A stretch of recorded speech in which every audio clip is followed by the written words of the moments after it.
एकछिन कता म यता छु।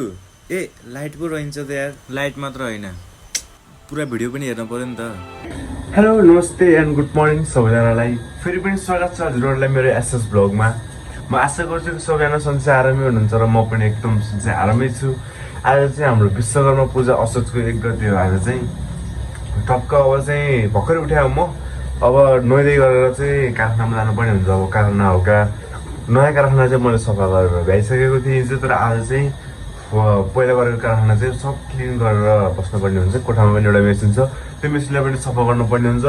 ब्लगलाई हेरिराख्नुहोस्। पहिला चाहिँ म नुहाइधुवाइ गरेर आउँछु अनि त्यसपछि चाहिँ म अरू काम गर्नुपर्ने हुन्छ। भिडियो चाहिँ वाच गर्दै राख्नुहोस् है। फाइनली नुहाइधुवाइ गरेर पनि भइसक्यो। अब चाहिँ रेडी हुनुपर्ने हुन्छ अनि पहिला यहाँको मेसिन सफा गर्छु र कारखानामा जान्छु। म चाहिँ के कस्तो भइरहेको छ उतापट्टितिर चाहिँ ड्राइभरले के गर्नु भएको आएर मन्दिर सन्दिर सजाउनु भएको होला नि त। हजुर म देखाउँछु त्यो भिडियो पनि, भिडियोलाई वाच गर्दै राख्नुहोस्। मेसिन पनि हाम्रो हो कि यो मेसिन चाहिँ सफा गर्नुपर्छ भनेको हल्का ख्याल आयो कि हो।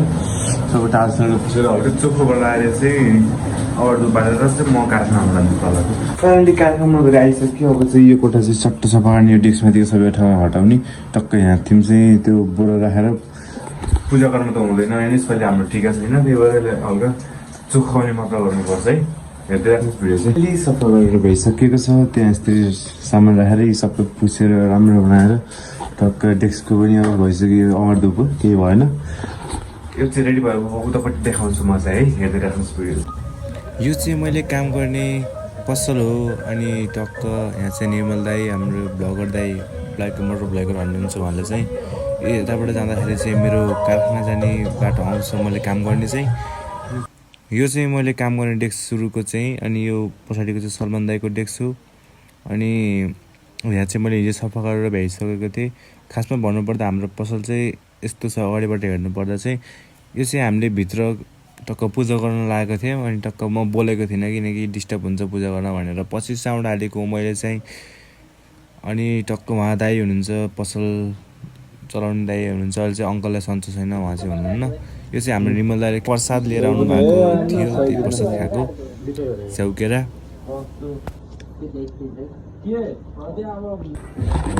फाइनली कोठामा पनि आइसक्यो। आज विश्वकर्मा पूजा रमाइलो भयो। उहाँ चाहिँ कारखानामा पनि रमाइलो भयो।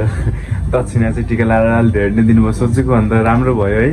अनि आउँदाखेरि चाहिँ 2टा डब्बा के अरे प्रसाद दिनुभयो। अनि यहाँ पनि हाम्रो अङ्कलले कटिङ मेसिन छ नि त तल, कटिङ मेसिनमा पनि यहाँको विश्वकर्मा पूजा त राम्रोसँग पूजा गर्नुहुँदो रहेछ। अनि उहाँले पनि एउटा के अरे 2टा लड्डु एउटा स्याउ दिनुभएको छ। अब यो खानुपर्ने हुन्छ। भ्लग बनाउन बाहिर निस्किनु भनेको सब पानी परेर हिँड्नै मिलेको छैन। अब के बनाउने भ्लग, अब पानी बिदा भएपछि म यसो बाहिरतिर निस्किनु पर्छ कि भने सोचिराखु। भिडियोलाई हेर्दै राख्नुहोस्, स्किप नगरिकन। लाइक गर्नु भएको छैन भने लाइक गर्नुहोस्, कमेन्ट गर्नुहोस् र सब्सक्राइब चाहिँ अनिवार्य रूपमा गर्नुहोस् है। फाइनली म चाहिँ अघि सुतेछु कि टक्क मोबाइल हेर्दै थिएँ, पानी परिरहेको सुतेछु अनि टक्क अहिले त घाम लगाएर गर्मी भएर उठेको त यस्तो भएछ चाहिँ। अब चाहिँ खाना खानु पऱ्यो है। खाना पनि भर्खरै तताएर आएको थिएँ म। अब चाहिँ म खाना खान्छु अनि त्यसपछि चाहिँ म भिडियो बनाउँछु है। अहिले चाहिँ तल अङ्कल हुनुहुन्थ्यो नि त, त्यो कटिङ गर्ने भन्थ्यो त मैले, त्यो अङ्कलले त भाइ बोलाउनु भयो मलाई, कसलाई बोलाउनु भयो भने त सुनिरहेको थिएँ कि भाइ भाइ भन्नुभएको रहेछ।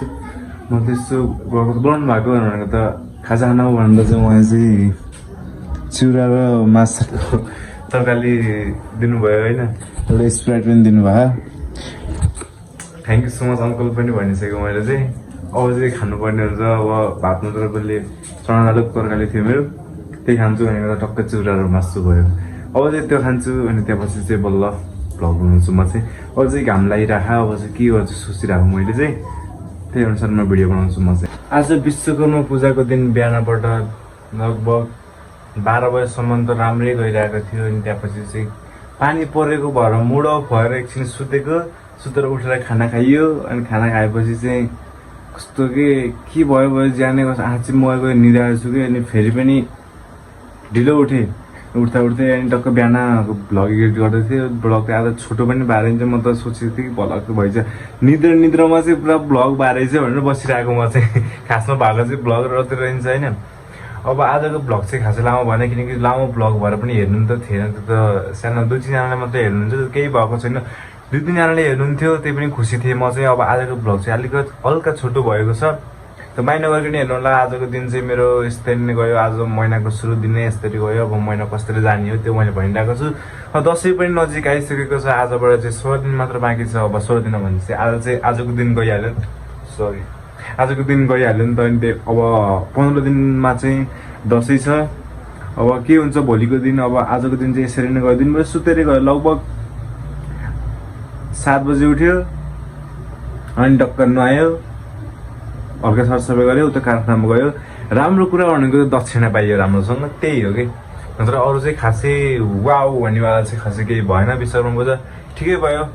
अनि टक्क हजुरको कस्तो भयो विश्वकर्मा पूजाहरूले? हजुरको पनि बाइक अथवा अरूको काम गर्ने फलाम जान्ने सामानहरू, हजुरको औजारहरू अनि टक्क गाडी के छ हजुरको सब विश्वकर्मा पूजा राम्रोसँग गर्नुभयो होला भन्ने मैले आशा गर्छु।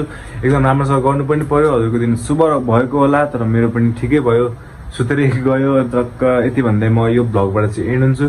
फेरि भेटौँला मेरो अर्को न्यू भ्लगमा। यति भन्दै म बिदा माग्छु। हस्त नमस्कार।